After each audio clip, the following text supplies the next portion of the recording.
డబ్బు, అనారోగ్యం, ఉద్యోగం, వ్యాపారం అప్పులతో బాధపడుతున్నారా? వెంటనే జేకేఆర్ గురువు గారికి కాల్ చేసి అపాయింట్మెంట్ తీసుకోండి. నమస్తే గురుగారు. నమస్తే అమ్మా. గురుగారు, ఇప్పుడు మనం అనుకున్నవన్నీ జరగాలి, కోరికలన్నీ తీరిపోవాలి, అపర కుబేర్లు అయిపోవాలి అంటే మనలో ఏది వదిలేస్తే మనం అనుకున్నవన్నీ జరుగుతాయి అంటే ఏం వదిలేయాలంటారు అసలు? మంచి క్వశ్చన్ అడిగారమ్మా. వాస్తవంగా ప్రతి మనిషికి కోటేశ్వర్లు కావాలి, హ్యాపీగా ఆనందంగా జీవితం సాగాలనే కోరుకుంటారు. అంటే బంధాలతో హ్యాపీగా ఉండాలని కోరుకుంటారు. మరి మనలో కొన్ని త్యాగం చేస్తే మనకి భగవంతుడు కొన్ని ఇస్తాడు. ఏం త్యాగం చేయాలి అని చాలా మందిలో సందేహం మొదలై ఉంటుంది. అందరికీ తెలుసు, తన కోపమే తన శత్రువు, తన శాంతయే తనకు రక్ష అని మనం చదివి ఉన్నాం. అంటే నువ్వు వదలవలసింది కోపాన్ని, నువ్వు వదలవలసింది ఈర్ష్యని, ద్వేషాన్ని. ఎదుటి వ్యక్తిని ద్వేషించకూడదు, ఎదుటి వ్యక్తి పైన ఈర్ష్య పడకూడదు, అసూయ పడకూడదు, అలాగే కోపాన్ని తెచ్చుకోకూడదు. కాబట్టి ఎవరైతే ఈ క్వాలిటీస్ను వదిలేస్తారో, త్యాగం చేస్తారో, మీకు భగవంతుడు అన్నీ ఇచ్చేస్తాడమ్మా. కోటేశ్వరులు అవటానికి ఒకే ఒక్క ఉపాయం కోపాన్ని వదలటమే. ఏనాడో మనకి చిన్నప్పుడే చదివేసుకున్నాం ఈ పద్యాన్ని, కానీ ఆచరణలో మాత్రం పెట్టలేకపోతున్నాం. నేనైనా నువ్వైనా ఇది ఆచరణలో పెట్టలేకపోతున్నాం. పెట్టినవాడు మాత్రము అందరితో హ్యాపీగా మింగిల్ అవుతా ఉన్నాడు, అనుకున్న గోల్స్ రీచ్ అవుతా ఉన్నాడు, మంచి ఆలోచన కలిగి ఉన్నాడు. మరి ఈ కోపాన్ని అధిగమించాలంటే మీరు చేయవలసిన మంత్రం ఏమిటి? ఓం నిష్క్రోధ క్రోధ సమన్యే నమః అనే మంత్రాన్ని ప్రతినిత్యము కూడా 108 సార్లు కానీ లేక ఒక పావు గంట 10 నిమిషాల్లో చేయాలి. దీంతో పాటుగా మీరు ఈ యొక్క బొటన వేలుతో ఉంగరం వేలుని ఈ భాగమందు, ఉంగరం వేలులో ఈ భాగమందు ప్రెస్ చేయాలి. ఎందుకని?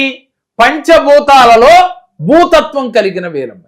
ఇది నీరు, ఇది భూమి, ఓకే, ఇది ఆకాశం, ఇది వాయువు, ఇది అగ్ని. ఈ పంచభూతాలు మన 5 వేళల్లో ఉన్నాయి. కాబట్టి ఈ పంచభూతాలలో భూతత్వము అంటే ఏంటి? భూదేవికి ఎంత శాంతి, ఓర్పు, దయ లేకపోతే ప్రతినిత్యం మనం ఎంత మందిని మోస్తూ ఉందమ్మా. ఓపిక ఉంది, ఓర్పు ఉంది, సహనం ఉంది. అందువల్ల భూతత్వం కలిగిన ఈ వేలు దగ్గర ఈ అగ్నితత్వంతో కలిగిన ఏలుతో అంటే బొటన వేలుతో ఇక్కడ ప్రెస్ చేయాలి. ఉంగరం పెట్టుకునే చోట ఈ భాగంలో ఇలా ప్రెస్ చేస్తూ ఉండాలి. చేసి ఈ మంత్రాన్ని చదువుతూ ఉన్నట్లయితే మీలో కోపము క్రమక్రమేపీ తగ్గుతుంది. అంటే కోపమే అన్నిటికీ కారణం అంటారా? అదేనమ్మా, మనం ఏ పని జరగాలన్నా ధనం మూలం ఏక జగత్ అంటాం. అదే విధంగా ఏ కర్మని మనం కొనుక్కుని తెచ్చుకోవాలన్నా కోపమే. ఎదుటి వ్యక్తితో గొడవ రావాలంటే కోపమే. అలాగే మన సరైన ఆలోచనలు రాకుండా ఉండాలన్నా కూడా కోపమే. కోపంలో ఉన్నప్పుడు ఏ నిర్ణయం మనం సరిగా తీసుకోలేము. ఒక్కోసారి మనం ఏం చేస్తాం? కోపంలో ఉన్నప్పుడు మనమే హింసించుకుంటాం, అలాగే ఎదుటి వారిని హింసిస్తాం మాటలతో, చేతలతో. అందువల్ల కోపము ఒక్కటి నశిస్తే మనలో అన్ని చెడు గుణాలు నశించిపోతాయి. దీనికి ఉదాహరణ ఏంటంటే దుర్యోధనుడు కోపంతో, ఈర్ష్యతో ఆయన 100 అన్నదమ్ములని కూడా 100 మందిని కూడా పోగొట్టుకున్నాడు, రాజ్యాన్ని కోల్పోయాడు. అదేవిధంగా విశ్వామిత్రుడు కోపంతో మరి అనేకమైన కోల్పోయి తర్వాత కోపాన్ని జయించి బ్రహ్మ ఋషి విశ్వామిత్రుడు అయ్యాడు, మహర్షిగా మారాడు. ఎవరు? బ్రహ్మ ఋషి విశ్వామిత్రుడు మహర్షిగా మారాడు. మరి అలా మారటానికి కారణం కోపాన్ని జయించటం వల్ల. అదేవిధంగా మనం కొంతమందిని పురాణాల్లో చూసుకుంటే కోపం వల్ల అనేకమైనవి కోల్పోయారు. శిశుబాలుడు కావచ్చు, శిశుబాలుడు కూడా ఈర్ష్యం, కోపము, అసూయ వల్లే ఆయన కృష్ణుడి చేతిలో తను సాధించాడు. ఇలా మనం చెప్పుకుంటూ పోతే అనేక పురాణాల్లో కోపం ఉన్నవాడు, ఈర్ష్య ఉన్నవాడు, ద్వేషం ఉన్నవాడు చరిత్రలో బాగుపడిన దాఖలాలు లేవు. రావణ బ్రహ్మ కూడా అంతే. ఇలా ఏదైతే నెగిటివ్ క్వాలిటీ మనలో ఉంటుందో, ఏదైతే నెగిటివ్స్ ఉంటాయో వాడు ఏదొక రోజున పతనం అవ్వక తప్పదు అని ఈ పురాణాల నుంచి మనం నేర్చుకోవాల్సిన సారాంశం. మరి అందుకని ప్రతి మనిషి డబ్బు సంపాదించాలి, డబ్బుని ఈజీగా మేనిఫెస్టేషన్ చేయాలి. లా ఆఫ్ అట్రాక్షన్లో నేను అనుకున్నది సాధించాలి, ఉద్యోగం రావాలి, భార్యాభర్తలు బాగుండాలి, పిల్లలతో హ్యాపీగా ఉండాలని మీరు అనుకుంటున్నారా? అయితే మీరు ముందు మీలో ఉన్న కోపాన్ని, ఈర్ష్యని, ద్వేషాన్ని, అసూయని జయించండి. అది జయించడం అంత ఈజీ కాదమ్మా. అంటే చెప్పినంత ఈజీ అయితే మాత్రం కాదు.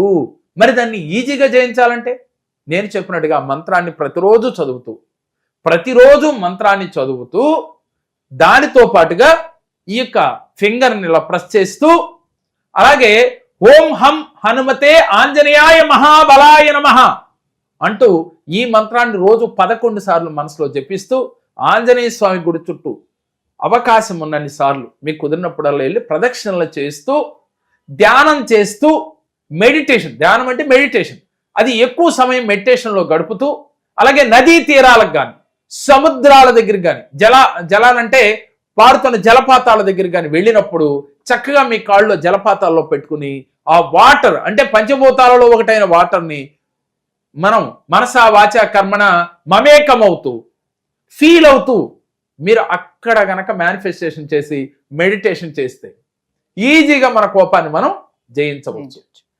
కాబట్టి ఇలాంటి కోపం జయించాలంటే ముందు మనం చేయవలసింది మెడికేషన్ లేకుండా ఉండాలంటే మనం మెడిటేషన్ చేయమని చెబుతాం. మరి మెడికేషన్ ఎందుకు వాడాల్సి వస్తుంది? అనారోగ్య సమస్యలు వస్తే మెడికేషన్ తీసుకుంటాం. మరి అనారోగ్య సమస్యలు ఎందుకు వస్తాయి అంటే కోపం వల్ల. కోపం ఎక్కువ ఉంటే ఏమొస్తుందమ్మా? బీపీ వస్తుంది. అలాగే బీపీ ఉంటుంది, షుగర్ ఉంటుంది, హార్ట్ అటాక్లు కూడా వస్తాయి. మరి ఇన్ని రావడానికి కారణం కోపమే. టెన్షను కోపము, అసూయ ఈర్ష ద్వేషము, వీటి వల్లే కదా. వీటిని మనం జయించాలి అంటే మెడిటేషన్ చేయాలి. అలాగే మనకు బాగా కోపం వచ్చేసింది, దాన్ని తప్పించాలి, మనం వెంటనే బయటికి రావాలి అంటే మీరు వెంటనే ఏం చేయాలంటే ఆ వ్యక్తిలో కోపం వచ్చింది, మీ మీదైనా కోపం వచ్చిందిరా, కానీ మీరు ఏదో చిన్న మాట అన్నందుకు కోపం వచ్చింది, కానీ గతంలో మీరు చాలా నా కోసం మంచి చేస్తున్నారు, ఆ మంచిని వెంటనే గుర్తెచ్చుకోగలిగితే ఆ సమయంలో రాదు. అలా రావటానికి కోసం మీరు ట్రై చేయాలి. ఒకసారిగా అయితే 2 సార్లు, 2 సార్లు అయితే 3 సార్లు, అప్పుడు వెంటనే కోపం క్రమక్రమేపీ తగ్గుతుంది. ఈ లోపుగా ఈ చాంటింగ్ చేయాలి. చాంటింగ్ చేసేటప్పుడు మైండ్ డైవర్ట్ అవుతుంది, వెంటనే కోపం నుంచి బయటికి రాగలుగుతాం. ఇలా గనక మీరు ప్రాక్టీస్ చేస్తే మీరు కోపాన్ని జయించవచ్చు. ఈ కోపాన్ని జయిస్తే అష్టైశ్వర్యాలు పొందుతారు. ఎట్లా కోపం జయిస్తే అష్టైశ్వర్యాలు వస్తాయి అంటే, మీరు ఎప్పుడైతే కోపాన్ని జయించారో మీరు చేస్తున్న వృత్తి, ఉద్యోగ, వ్యాపారాలలో మనసు పెట్టి చేయగలుగుతారు. మీరు పాజిటివ్గా ఆలోచించగలుగుతారు, అంటే లాజిక్ వాడగలుగుతారు. మ్యాజిక్లు జరుగుతాయి మీ జీవితంలో. మరి మ్యాజిక్ జరగాలంటే లాజిక్ వాడాలి, లాజిక్ వాడాలంటే కోపాన్ని జయించాలి. మరి మీరు అందరూ లాజిక్ వాడతాం, అందరికీ మ్యాజిక్లు జరుగుతాయా అంటే కోపం లేనివాడు లాజిక్ ఆలోచిస్తాడు, బ్రెయిన్ వాడతాడు, వాడితే వారి జీవితంలో ఈజీగా మనీని పొందగలుగుతారు. మనీయే కదమ్మా, దేన్నైనా సాధించాలంటే మన మనసులో ఘర్షణ లేకుండా ఉండాలి. ఘర్షణ ఎందుకు వస్తుంది?